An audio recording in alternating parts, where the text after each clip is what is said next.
Welcome Bara English with Amira. Assalamu alaikum. Walaal islaamiya xarijan waxaan tihiin casharkan qaadanan casharkan wuxuu la socdaa casharkii aan isniinta soo dhigay hadda la yiraahdo. So this waxa weeye su'aalo ka shaqee qofkaan arkin casharkii isniintan soo dhigay casharkii ka horeeyay kan please tag marka soo barato kan imaaw oo ka shaqee insha Allah walaalayaal. So please fill in the blank spaces with the correct words. Marka boosaska banan maxaa ku buuxinaysa erayadan tell, talk, speak, and say. Video ka hore aad baan ugu soo micnay walaalahay waa kaan if you didn't see it, please go there inshallah. Su'aasha ugu horeysa waxay tahay okay, can you me a secret? Sure, I can. You a secret. Hadda af Soomaali ku micnay horaad ka fahmaysaan, so I'm not gonna micnay jawaabtan micnaynayaan fahad. Can you boosa ku banan me a secret? Sure, I can. You a secret. Okay, let's see the answer. So the best thing waxa waa inaad damiso ka shaqayso then come back. So ereyada saddexda afarta ma aragta haddan ku soo sheeg midkood baa meeshan galay markasta walaalaysa ogaad insha Allah ya. This is the answer. Can you tell me a secret? Secret mi sheegi kartaa. Secret mid waxaan isku qarsanay. Sure, ha, I can tell you a secret. Secret aan ku sheegi karaa. That means ereyga tell maxaa soo xiga me pronoun. Tell pronoun, yeah, tell inta badan u fiirso pronoun soo xiga. Can you tell me? Marka waxa when you tell to somebody waxba qof baa u sheegaysa mogta you tell to somebody, so that's pronoun or somebody's name or pronoun. Yeah, walaal insha Allah magaciyaal. Can you tell me a secret? Secret mi sheegi kartaa wax isla isku qarsaday. Sure, hubaal waa laakiin muxuu noqonayaa af Soomaali ha oo kale weeyaan ha oo ku sheegi kara waa ha uu noqonayaa laakiin maadaama ereyga sure af Soomaali micnihiisu uu hubaal noqonayo it means waan ku sheegi karaa waan hubaa waa infact waa soo kale. So haddaan ku dhaho ka soo qaadso secret ma ii sheegi kartaa ha waan ku sheegi karaa ilaa markasta midaysa hubaal waan ku sheegi karaa midaysa maxaa leed ha waan ku sheegi karaa. So this way really sure waa hubaal laakiin af Soomaali haddii aan annagu isla hadlayno secret ma ii sheegi kartaa ku ha waan ku sheegi karaa. So that sure muxuu taagaya yes booskeedii u taagaya saa ogaad insha Allah. Did you your parents about your plans for the weekend? Did you waxaan micnaynayaa isjawaabta okay. Did you your parents about your plans for the weekend? wuxuu noqonaya yes I my parent about my plans for the weekend. marka waxa waaye dami buuxi waxa galay fiir inaad fahanto insha Allah then jawaabta arag insha Allah ya. Okay, walaalay jawaabta I hope inaad ka shaqayso jawaabta waa kan ha. Did you tell muu sheegtay your parents waalidiintaada about your plans qorshahaaga for the weekend qorshahaad weekend leedahay maalmaha la shaqeyn qorshahaad leedahay waalidkaada muu sheeg noqonaya. So did you maxaan ku weydiiyey past tense jawaabta maxay noqonaysaa past tense noqonaysaa. Yes I informed yes waan u sheegay or inform means waan la socodsiiyey or I told waan u sheegay my parents waalidkeeda about my plan qorshahayga oo aniga leeyahay for the weekending insha Allah yeah waanu sheegay waalidkii wasa. So inform and told were the same same. So inform is more about formal way yeah form because walaale so that's why inform don't labada has raacin either this one or this one. It's yes I informed my parents about my plans for the weekend or yes I told my parents because why I told tell waa present told waa past maadaama did ku jirto mujada so ficil always soo xib noqonaya present. There's no ficil here but so because did halka kuma jirto what are you going to do past walaalay insha Allah ogaado.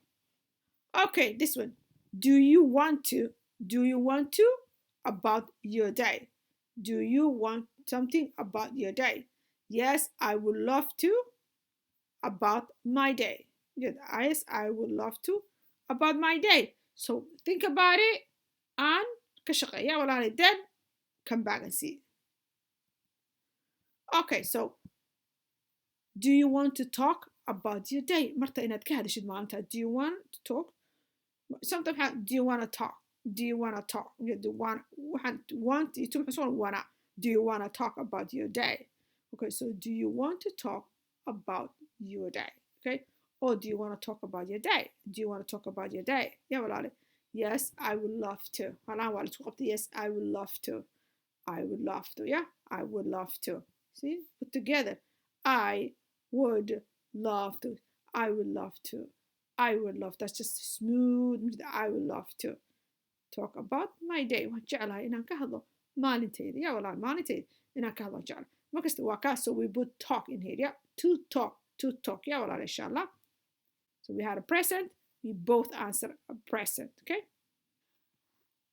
Number 4. Should we to a marriage counselor to resolve our issues?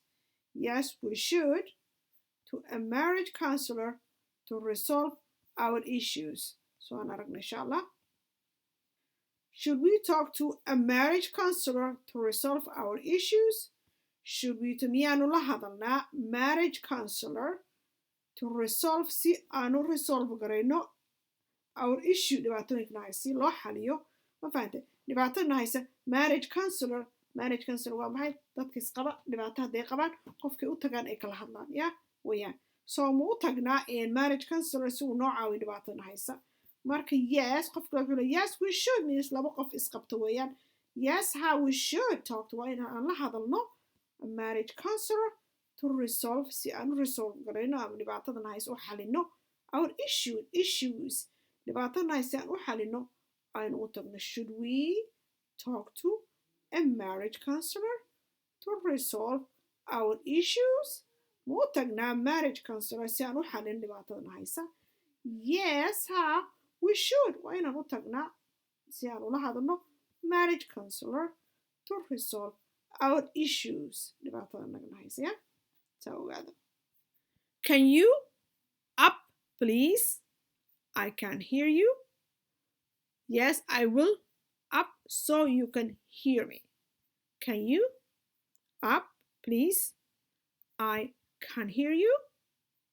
Yes, I will up so you can hear me. Yeah, walaalay. Can you speak up, please? I can hear you. Wajad ereygan marka inta I can't dhahayo marka qaarkood it does look like inaad I can't dhahin can inaad dhayso marka ayaa loo malaynaya but just to look at how uu qoran yahay. Can you speak up? Kor ma u hadli kartaa please? Fadlan. I can hear you means it means I can't tiida la muuj I can hear you tiida la muujinay sida maadaama waxaad fiirinaysaa how is it this sentence is then you understand what it means fahamtay marka sababta ereyga can't iyo can marka la hadlayo they kind of sound the same fahamtay I can hear you. It looks like I can hear. Ku maqli karaa inaan ku dhahay laakiin I'm not. I say I can't. I can hear you. I can hear you. Means kuma maqlayo markaste. So kor ma u hadli kartaa fadlan kuma maqlayo. I can't hear you. Kuma maqlayo markaste. Yes, I will speak up. Yes, kor baan u hadlaya so sida awad you can hear me. Saad ii maqshin. So you can hear me. In fact. So waa ka walaalahay. Let's see the other one. When will you to the manager about the new project? When will you to the manager about the new I'm scheduled to the manager about the new project tomorrow. Yeah, well, let's see the answer. When will you speak to the manager about the new project? Gormat lahadze. When will you speak to the manager about the new project? New project. Gormat managerka kala hadlaysaa. I'm scheduled to speak. Waxa isla igu schedule gareeyay to speak inaan la hadlo the manager about the new project. Waxa ku saabsan new project tomorrow beri baan la hadlayaa. So berita ayaa schedulekayga inaan la hadlo the manager. Yeah, walaal. Since manager came here, muxuu noqday speak. Speakna maxaa dhahay? What do we use? Formal. Yeah, formal. What did you, your friend, when you said goodbye? What did you, your friend, when you said goodbye?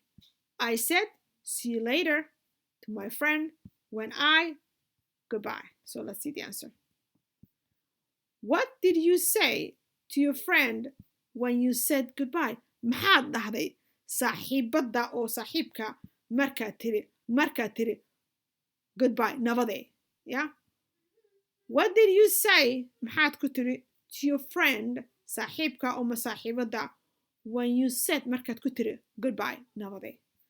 I said waxaan ku iri see you later waa inoo hadhow to my friend either saaxiibkay oo saaxiibaday I said waxaan ku yidhi see you later nabaday to my friend saaxiibkay ama saaxiibaday when I say goodbye markaan dhaho nabaday ya markaan dhaho waay markaan dhahay maaha ya markaan dhaho halkan waa I said waxaan ku idhi ama dhahaya this is present and this past when aniga markaan anigu dhaho goodbye markaan nabaday dhaho markaan dhaha see you later waxaan dhaha see you later or see you later see you later but see you later markasta walaalay water yeah can you that again please yes I will that again so you can hear me okay walaalay let's just read let's go see the other one can you say that again can you say that again please ma dhihi kartaa kaa mar labaad can you say that again ma dhihi kartaa kaa sure huba or yes bay noqon kartaa I will say waan dhahaya that again mar labaad so you can hear me so aad ii maqasho ma dhihi kartaa sida aan macnaa can you say that again ma dhihi kartaa kaa fadlan ma dhihi kartaa sababto qofka marka hadalku dhaho hadalkii ku maqli waaye marka waxaad dhihi kartaa ma iigu soo celin karta soomaali waa please fadlan ma iigu soo celin kartaa yes sure it looks like yes weeyaan I will say that yes waan dhahayaa si aad ii maqasho so you can hear me si aad anigu ii maqasho yaa walaalay waa saa insha allah all right walaalay I hope you understood casharkan muxuu la socday casharkii ka horreeyay marka waa ka khayr baa idin rajaynayaa so please subscribe and like saar insha allah khayr baa idin rajaynayaa assalaamu calaykum waraxmatullahi wabarakatuh